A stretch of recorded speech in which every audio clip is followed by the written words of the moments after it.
அம்மன் அலங்காரம் தினம் தினம் காண வரம் வேணும்.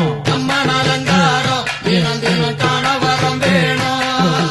அம்மன் அலங்காரம் கண்டுவிட்டா நம்ம குறை தீரும்.